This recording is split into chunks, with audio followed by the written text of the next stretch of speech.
Gusto ko munang pasalamatan yung boss ko si Mr. Juni Sorosano ng Trip Expert International for allowing me to be with you here today. No?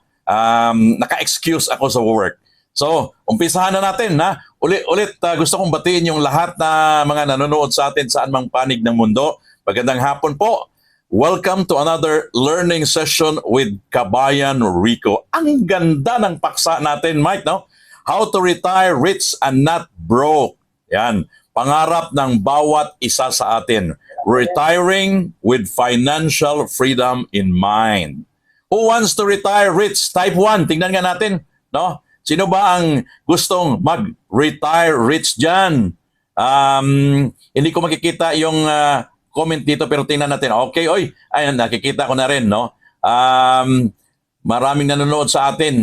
Si Epi Garcia Diola. No? Yung gustong mag-retire rich type naman, no? Tingnan natin kung gusto ba talaga ninyong yumaman, gusto ba niyo magkaroon ng financial freedom. So, today, I will not give you theory, no?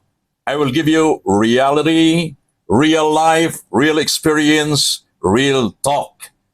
Let me start with a simple but powerful question. Dapat sagutin niyo to.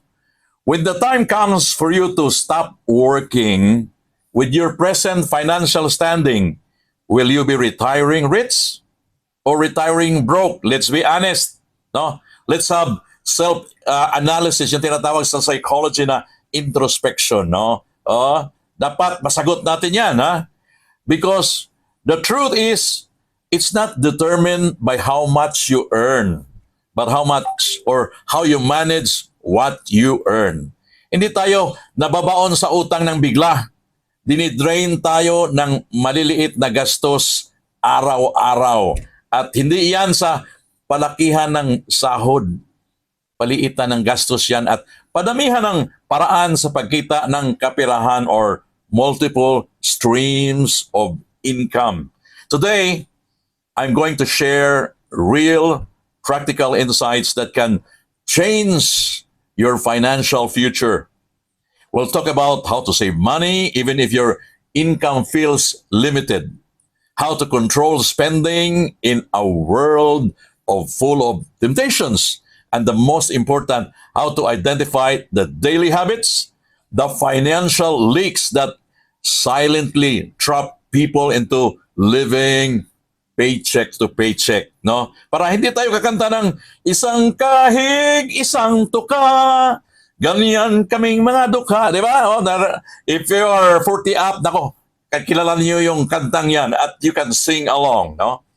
This is not about being perfect, it's about being aware, being intentional, and making better choices. One decision at a time, because at the end of the day, financial freedom is not an accident. It's habit. Written ko, it is a habit. So let's start with the root cause. Why are we here in a foreign land? Why are we in Dubai? Bakit tayo nag-abroad? Hindi naman tayo nag-abroad para magpapasarap, di ba? Umalis tayo dahil may problema. We are here to find remedy to the sickness that were inflicted to us back home. No? Ano yung mga sakit natin na siyang dahilan kung bakit tayo nangingibang bansa? Looking for a greener pasture. Bato-bato sa langit ang warning. Ang tamaan ay sapol, bullseye, kaya huwag magalit, no? Unang sakit. Bakit tayo umalis sa Pilipinas? AIDS. AIDS. That's not what you are thinking. Not the sexually transmitted disease.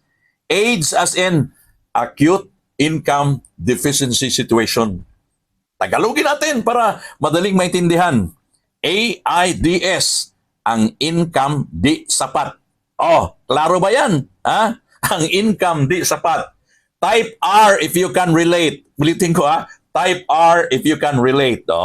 Pangalawang sakit, lagnat. Lagnat. Laki ang gastos, naipon ang tustusan. Di ba? Type R pa rin if you can relate. Pangatlong sakit, pasma. Palaging atrasadong sahod, maraming atraso. Oh, di ba? Type R if you can still relate. Oh, tingnan nga natin ano yung mga comment ng mga andito. Oh, nakaka-relate, maraming nakaka-relate. Those are the three sickness, the reasons why many Filipinos choose to work abroad, seeking better opportunities and higher income to support their families. We made the big sacrifice, of course, yung sacrifice talaga, no? Andyan yan, clear na clear. We left our families behind, making a big sacrifice, no, for their better future. Umalis tayo sa ating bansa na baon ang mga pangarap. What are the common dreams that we have? We have to build, we want, hindi lang ha, we want to build a better house for our family. We want to send our kids to better school. We want to establish our own business. We want to drive your dream car. You want to travel to beautiful places, and you want to invest in properties and help those who are in need. Ang tanong, ngayong andito na tayo abroad sa ibang bansa, are we cured of the illnesses? Nagamot ba tayo? No? Nawala ba yung sakit natin? For some, maybe. But for the majority, we are still chasing our elusive dreams. Kumakanta pa rin tayo sa kanta ni Tom Jones na My Elusive Dreams. Why? Because when we arrive here, we are inflicted with another disease, amnesia, memory lapses. We forgot the reasons why we left our families, our deep why. What is the culprit?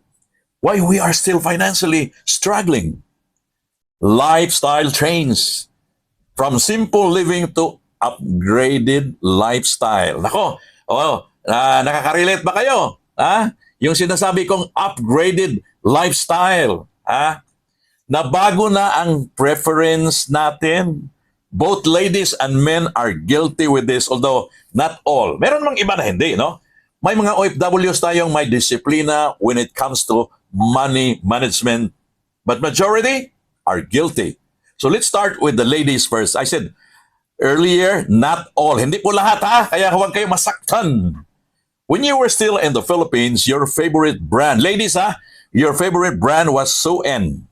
Here, not anymore. You love to wear Victoria's Secret. Before, you were satisfied with the brand Ever Bellina. But today, not anymore because you shifted to Chanel. Oh, di ba?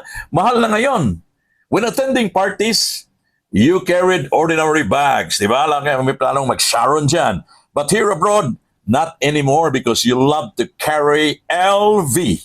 Louis Vuitton, kahit imitation, basta LV pa rin, no? Dati, you were satisfied with just ordinary necklace. But here abroad, iba na ang nakasabit sa liig natin. Ang preference, Pandora necklace or gold, 24-karat gold. Diba? All of these happen because you want to look good. Kung walang pera ang pambili o credit card na magamit, may tabi naman dyan. Diba? Here abroad, girls are guilty. Ano? Girls are guilty, ulitin ko, with condom. Oh, condom. Hoy, maling condom. Ang iniisip mo, ha? Oh, condom. C-O-N-D-O-M. Meaning, it's an acronym, credit overload normally dedicated on makeover. Oh, di ba? Pagpaganda ba? Oh, gusto ng mga girls na palagi silang maganda. Oh. So, let's be fair. Lalaki naman. Boys, don't feel bad. When you used to play basketball back in the Philippines, okay na ang Robertson shoes, Burlington, or World Balance. But today, look at the shoes of those playing basketball in DSF and Rooftop in Algorer and any other park here in Dubai. Ano yung mga brand ng mga shoes or sapatos? Ang makikita natin, Under Armour Elite, Lucas 77, Adidas, Nike. Remember when you first arrived here abroad during drinking spree? Tagay, Red Horse, Alfonso. But you shifted to better brands, no? Lalo na pag may medyo okay na ang sahod, Jack Daniel, Jim Beam, Fondador. Okay? That's okay, no? So about drinks, no? Dati naalaala ko eh.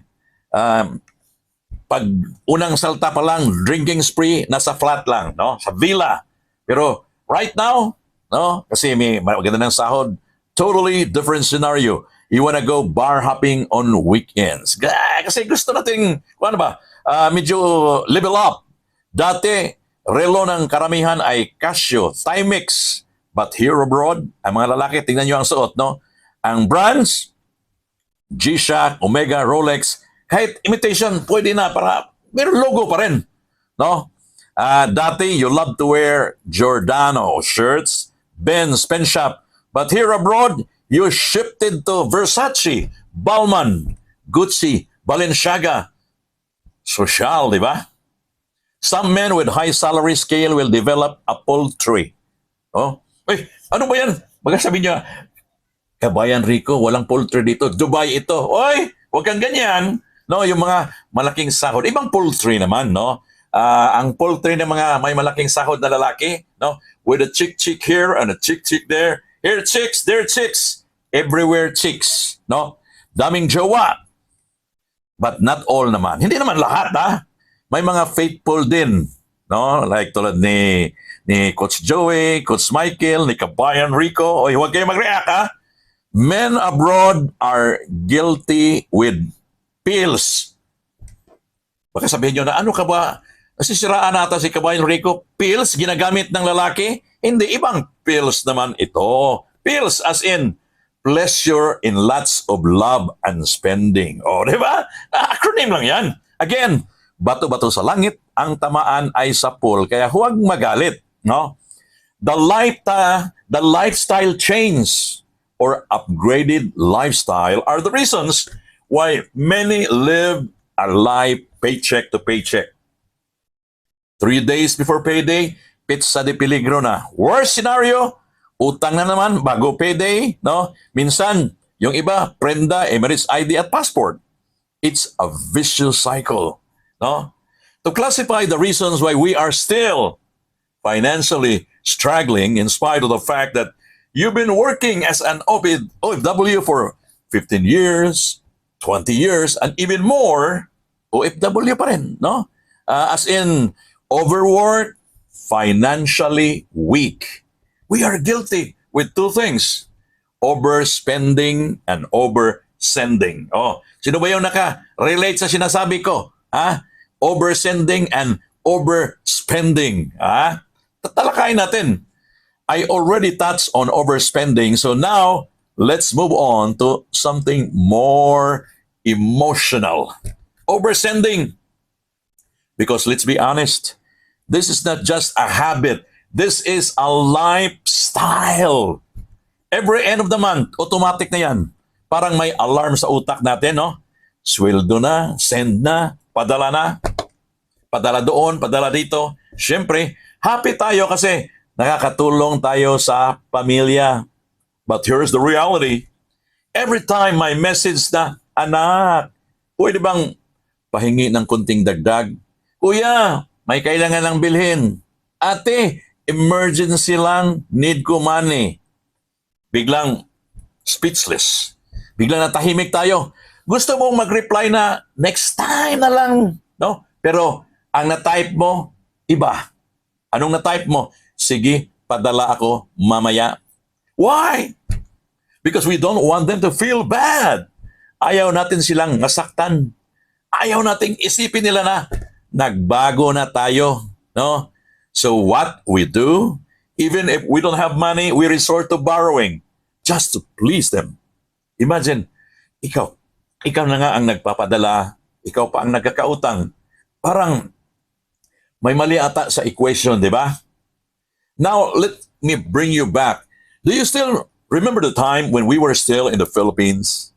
Every time may celebration, birthday, anniversary, or fiesta, we cook. Tayo ang nagluluto. Simple. Spaghetti, pansit, kunting ulam, dinuguan, soft drinks na, 2 liters na, hatiin sa maraming baso. Pero, masaya. Kompleto, may kwentuhan at tawanan. But now things have changed. Mom and dad are in Dubai. Si kuya nasa abroad. Si ate nasa States. So what happens? Instead of cooking, catering services. Instead of celebrating at home, restaurant. Minsan, hindi pa sapat ng restaurant, hotel na. Ha? Okay lang kung debut, pero 7 years old, nagpaparte sa hotel. Ano ba yan? What happened? Lifestyle upgraded. But here's the question. Kasabay ba ng upgrade ng lifestyle ang pagtaas ng kakayahan natin? Or padala lang ang upgrade pero utang din ang sumabay? Hindi masamang tumulong. Hindi masamang magbigay. In fact, it is something to be proud of. But we have to remember this. Helping your family should not mean hurting your future. Hindi pwedeng ikaw ang sumalo sa lahat hanggang sa ikaw na ang bumagsak. So next time na may mag-message na hihingi ng pera, hindi naman na kailangang no agad, no, ang sagot. Maybe we can start learning to say, ito muna ang kaya ko. Pag-ipunan natin. Hanap tayo ng paraan na hindi lang ako ang sasalo. Because at the end of the day, ang goal natin is not just to send money. Ang goal natin is to build a future para sa kanila at para sa sarili natin. So how can we retire rich and not broke? It's not easy because it involves change of habits and mindset. We need to give a lot of things. We need to say no to a lot of things. Let's tackle them one by one. Oh, handa na ba kayo? Kung, may nag-comment si Grace and Grit, IMB. Ay, ngayon pa cater na.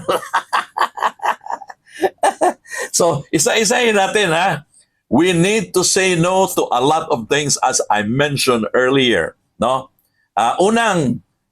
We need to say no to your practice of instant gratification. Alam niyo ba kung ano yung instant gratification? Ito yung gusto ko ngayong bilhin or gusto ko ngayon, bibilhin ko ngayon. No? Hindi mo na mahihintay, hindi mo na pinag-iisipan. Basta feel mo, go kaagad, buy agad. Buy it with urgency. Dahil pagod ka sa trabaho, you want to reward yourself, deserve ko ito. No? Wala namang masama, pero kung araw-araw kang nag-deserve ko ito, bank account mo naman ang napapagod.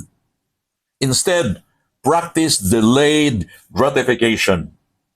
If you want it today, wait after 7 days. Kung after 7 days, kung gusto mo pa rin, maybe you really need it. After pagkatapos ng 7, karamihan, wala na yung excitement. So, nakatipid ka. Hindi lahat na gusto mo ngayon ay makuha mo ngayon. Because discipline today equals financial freedom tomorrow. Oh, di ba? Ang gandang pakinggan, no? Ano ba mga comment dyan sa mga nanonood sa atin, no? Yan. Number 2, say no to your family's excessive demand. Don't over-pamper them. Hindi ba niyo napupuna na minsan hindi na humihingi ang pamilya natin? Nagdi-demand na, no? Demand, no? Iba yung hingi at demand, no? Dagdagan mo naman ang padala mo. Bakit ganito lang? Si ganito, mas malaki ang padala, di ba? Nagko-complain. At kung hindi mo mapadala, magtampo at ikaw pa ang masama. You need to save an amount for yourself. You need to prepare for your retirement. Mahirap mag-retire ng walang pera, no? Kapag pinapamper mo ang pamilya mo beyond your capacity, ikaw ang mauubusan. Ang tanong, sino ang magliligtas sa iyo pag ikaw na naman ang nawalan? Sagot! Ha? Sino ang magliligtas sa iyo pag ikaw naman ang nawawalan? May magagawa ba ang pamilya mo? Magtira ka para sa sarili mo. Remember that, by the way, remember this, success is relative. The more successful you are, the more relatives you have. But if you are broke, mabibilang lang ang may malasakit. Tandaan nyo yan. 3, say no to your friends inviting you to a weekly buffet or boodle fight in a restaurant. Dining out always will reduce your savings and hurt your budget. Okay lang kung malaki ang kinikita mo tulad ni Coach Joey, ni Coach Mike. or ni V. But kung katamtaman lang ang sahod natin, magluto na lang tayo sa bahay para makatipid.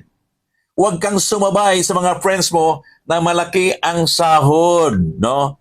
Number 4, say no to your friends inviting you to a weekly bar hopping on weekends. Fun? Yes, of course. Masaya sa bar. But every weekend you spend. Pag nasa bar ka na, hindi lang inumin ang babayaran mo, pati na pulutan. If you're spending 100 dirhams per week in a bar, that's 400 dirhams in a month. Malaking bagay sana yan kung instead of spending in a bar, inulog mo na yan sa bangko. Diba? 5, say no to your friends inviting you to shop because there is a sale going on. You think you are saving because it's on sale, but the truth is you are buying things that you don't actually need at the price you cannot resist. 50% off, 80% discount. Ayaw mong ma-miss ang offer. Ang tanong, masayang ba ang discount or masayang ang pera na lalabas sa bulsa mo? Answer. Kahit nga hindi sale, pag makita mo sa Temo kung ano ang maganda, order agad dahil ang friends mo ay addicted sa Temo. Order ng order.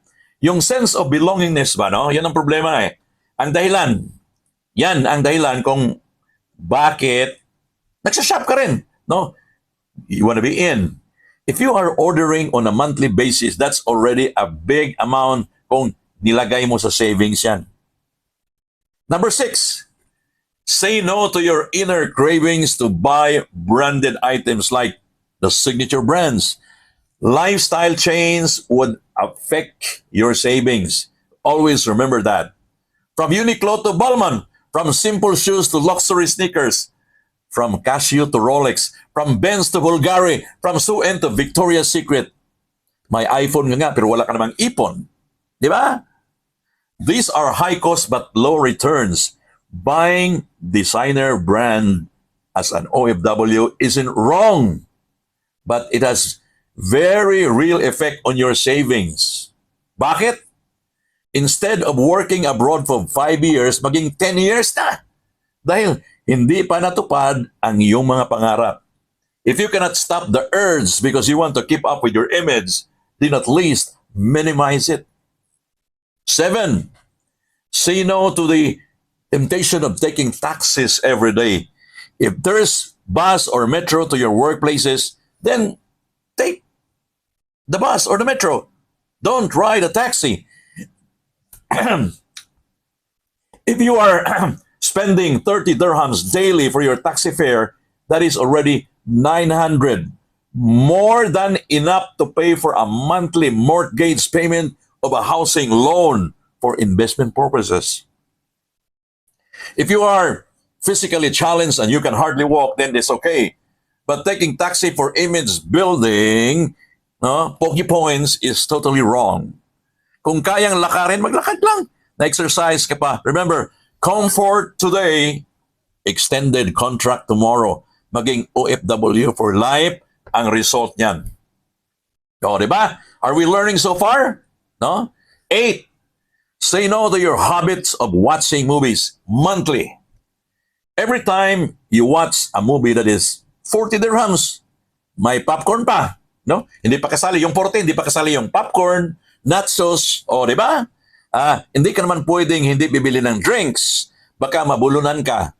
So minimum na gasto ay 75 every time you watch a movie. Paano kung may jowa ka? O kasama ang asawa? Di, 2 times, no? Times 2 ang 75. Manood ka na lang sa YouTube, libre pa, or mag-Netflix ka na lang para makamura. 9, say no to your Latimania craving. Ang tanong, no?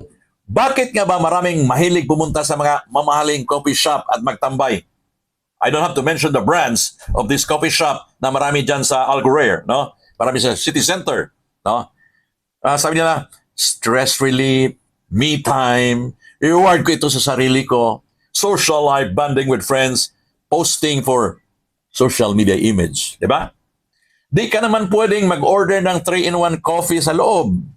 Instead, pipili ka ng iced latte, cappuccino, caramel macchiato, frappuccino, di ba? Ang gandang pakinggan, frappuccino, matcha, at kasama na of course, ang cheesecake, chocolate cake, croissant, muffins at iba pa. If you will spend 40 dirhams per visit and you will be at the coffee shop once a week, that is 160 per month. Kung hinulog mo yung 160 sa bank, may savings ka na 1,920 in a year. Oh, di ba? Kita nyo ang diferensya, ang advantage. Number 10, say no to the temptations of swiping credit cards for any purchases. Imagine how much you are paying monthly for the use of your credit card, especially if you are an impulse buyer. From bar hopping, restaurant dining, and non-stop shopping because your mindset, no? Na kaya naman kasi monthly naman ang bayaran. You are totally wrong. Because the reality is you're not paying it monthly. Interest lang, binabayaran mo, minimum charge lang. Kaya the total amount piled up, the consequence, free food and accommodation sa Murakabat Police Station. Oh, gusto nyo yan? Use your credit card for your needs and not your wants. Use it during emergencies. If we can afford to say no to all of those things, you will never retire broke. You will be staying here not as an OFW anymore, but an entrepreneur. You will be able to achieve your dreams. So ano ba ang dapat gawin natin, no? Una, pay yourself first. Set aside even 10% of your income as your savings. Kahit maliit, basta consistent. Number 2, distinguish needs versus wants. Give priority to your needs and wants later when you have the capacity. 3, track your expenses. You cannot correct what you cannot monitor. You need to identify the financial leaks that lead to yung living paycheck to paycheck. Remember, number 4, your deep why. The reasons why you left your family behind. Para baguhin ba ang buhay ng pamilya mo? No? O papugi points or paganda ng image sa social media? Oh, answer me. Number 5, practice delayed gratification. Hindi lahat na gusto mo, kailangang bilhin mo ngayon, now na. Saka na pag sobra na ang pera mo. Number 6, look for another stream of income. Ulitin ko, look for another stream of income.